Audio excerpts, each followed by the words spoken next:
¿Qué es el trabajo? Bueno, el trabajo sabemos que es una transferencia de energía mecánica, que es algo que estuvimos viendo en naturales. Y una forma de entender esa transferencia de energía o de poder calcularla era multiplicando la fuerza por la distancia. Esto es lo que estuvimos viendo en naturales.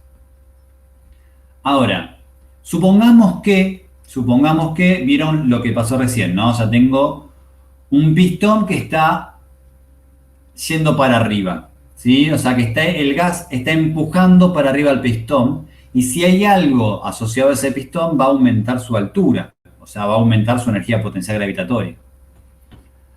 Bueno, a ver, ¿qué era la presión? La presión es la fuerza sobre el área. O sea que yo puedo determinar que la fuerza es la presión por el área. Hago un pequeño comentario acá. Vean que estoy haciendo una introducción teórica medio larga. Después a la hora de resolver ejercicios va a ser más sintético, va a ser más fácil de aplicar. Pero obviamente necesitamos entender un poco de dónde vienen las cosas.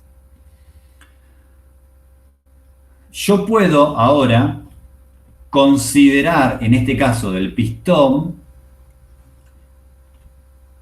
que, miren, volví a escribir trabajo como fuerza por distancia, pero ahora la fuerza, yo voy a poner que la fuerza es presión por área. Si yo conozco la presión del gas y conozco el área del pistón, ¿sí? Me queda que el trabajo es la presión por el área multiplicada por la distancia. Pero si se fijan en el dibujo, ese producto del área por la distancia no es ni más ni menos que es un aumento del volumen. O sea, el gas aumentó su volumen, se expandió.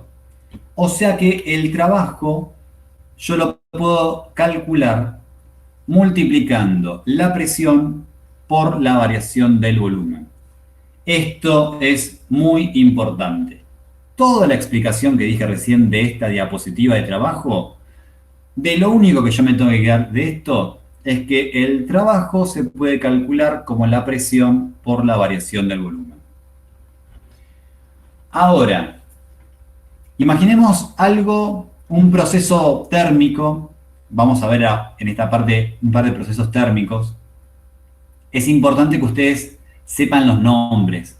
Para que se den una idea, algunos ejercicios de IB te dan una gráfica y te piden solamente que me digas qué tipo de proceso térmico es. Isobárico, el iso hace referencia a igual y bárico hace referencia a presión. O sea que un proceso isobárico es un proceso que se realiza a presión constante. La vez pasada, en el otro video que les había subido, aparecían los gráficos de presión-volumen y un gráfico de volumen-temperatura, y les había comentado que también iba a ser importante eso. Bien, de todos los gráficos, nosotros vamos a hacer mucho hincapié en el gráfico de presión-volumen. El gráfico de presión-volumen me va a dar a mí muchísima información de un proceso térmico. Para empezar, este gráfico ya me está diciendo que si yo voy del punto A al punto B, al ser una línea recta, yo ya sé que la presión es constante y lo que sé también es que está disminuyendo el volumen.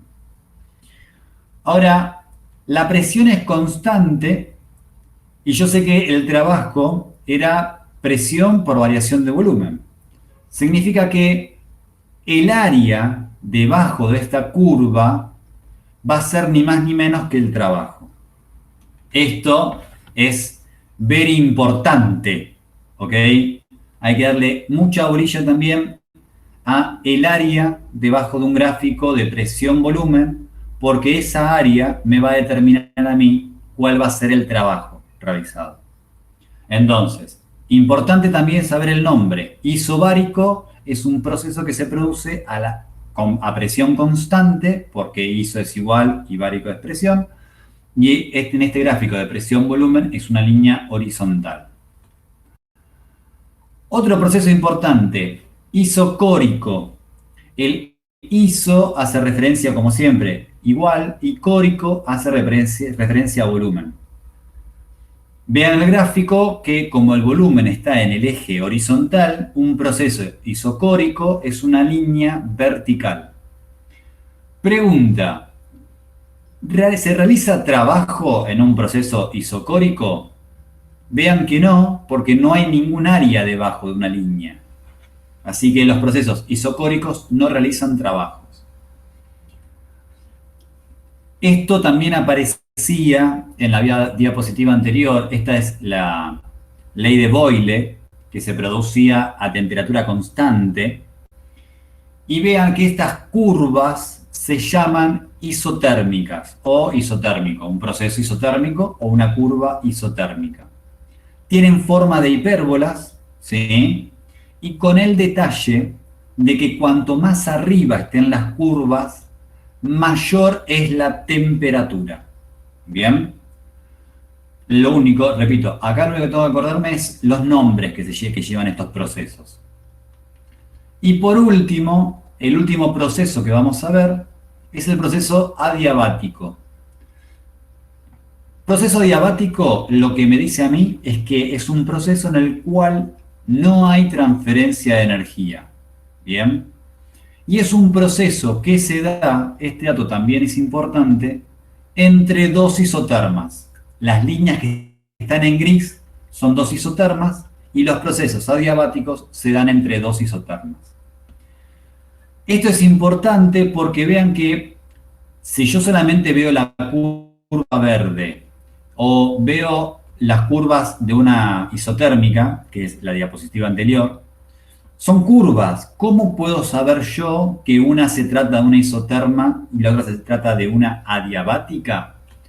Fácil, las adiabáticas cortan isotérmicas. Entonces, si yo veo una curva isotérmica y otra curva que tiene una mayor, o que puede llegar a cruzar dos isotermas, es una adiabática. Bien, ahora vamos a el trabajo que se realiza en un proceso térmico. Lo que es apasionante en parte en termodinámica es que si yo quiero ir del punto 1 al punto 2, no depende mucho cómo llegue de un lugar a otro. Por ejemplo, yo siempre empiezo de un punto y voy a ir al otro. Yo siempre voy a empezar del punto 1 y voy a ir al punto 2. Ahora, yo podría ir directo del punto 1 al 2, podría pasar del punto 1 al punto 3 y después ir al punto 2, o podría del punto 1 ir al punto 4 y después ir al punto 2. En definitiva, estoy partiendo de un mismo lugar y estoy llegando a un mismo lugar. Pero veamos qué pasa con el tema del trabajo. Si yo parto del punto 1, voy al punto 4 y después voy al punto 2, el proceso 1-4, estas son las cosas que ustedes tienen que ir aprendiendo, es un proceso isocórico. O sea, tengo que reconocer que es un proceso a volumen constante y se llama isocórico. El proceso que hay entre 4 y 2 es a presión constante y ese es isobárico. El trabajo que se realiza en este proceso, hace un rato dijimos que era el área debajo de la curva. Entonces, ahí podemos ver el trabajo que se realizó para llegar del punto 1 al punto 2 a través de este camino. Pero ¿qué pasa si yo elijo un camino distinto? De vuelta parto del punto 1 y llego al punto 2. Pero estoy pasando por el punto 3 y después voy al punto 2.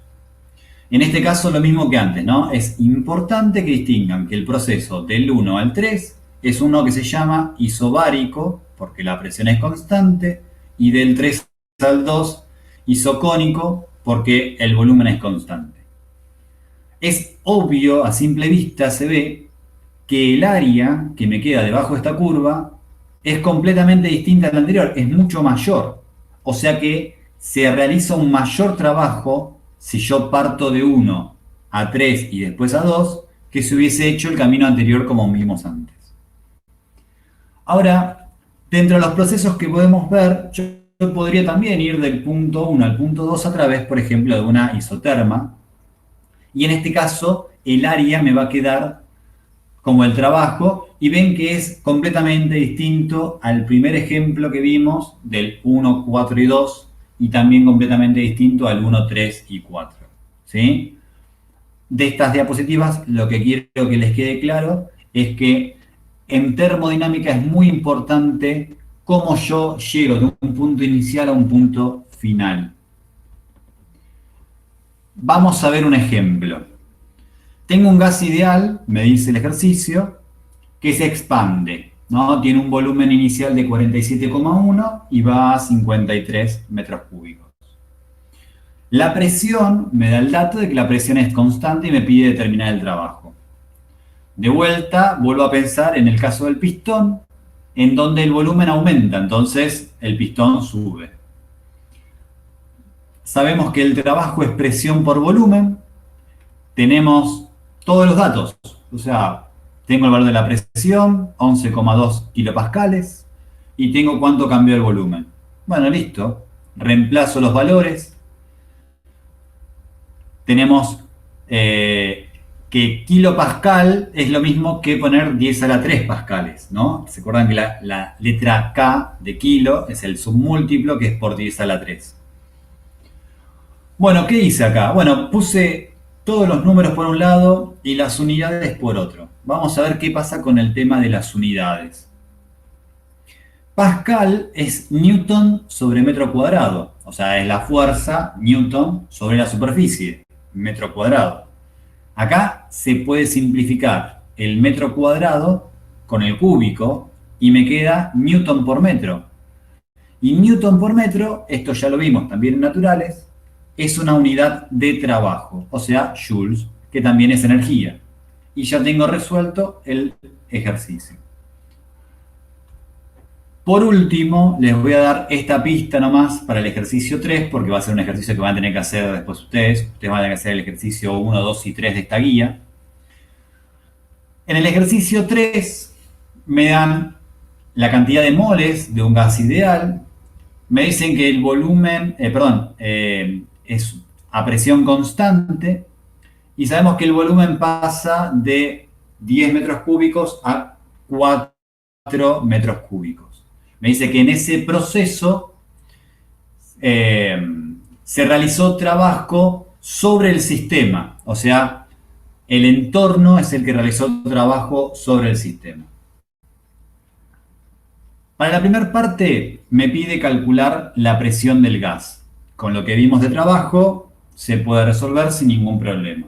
Es lo mismo que antes, solamente que le cambié la incógnita y en vez de pedirles el trabajo, le estoy pidiendo la presión. Les quiero dar esta pequeña ayuda para el punto B. Nada más una ayuda, lo van a hacer ustedes. El punto B me dice que durante el proceso no hay transferencia del calor del sistema al ambiente. O sea que no hay transferencia de calor. Me pide que determine cuánto aumentó la temperatura del gas. En parte fue lo que antes cuando empezamos a grabar, vieron que yo les dice el ejemplo del inflador, que uno cuando comprime el gas la temperatura aumenta. Bien, para eso vamos a tener que usar primero la primera ley de la termodinámica también, y la ayuda que les voy a dar me pide determinar el aumento de la temperatura. Y el aumento de la temperatura yo lo puedo relacionar con la energía interna. Y hay una de las diapositivas que estuvimos viendo que habla de la energía interna de un gas ideal y cómo relaciona esa energía interna del gas ideal con la temperatura. Bien, corto la grabación y ahora empezamos a hacer preguntas.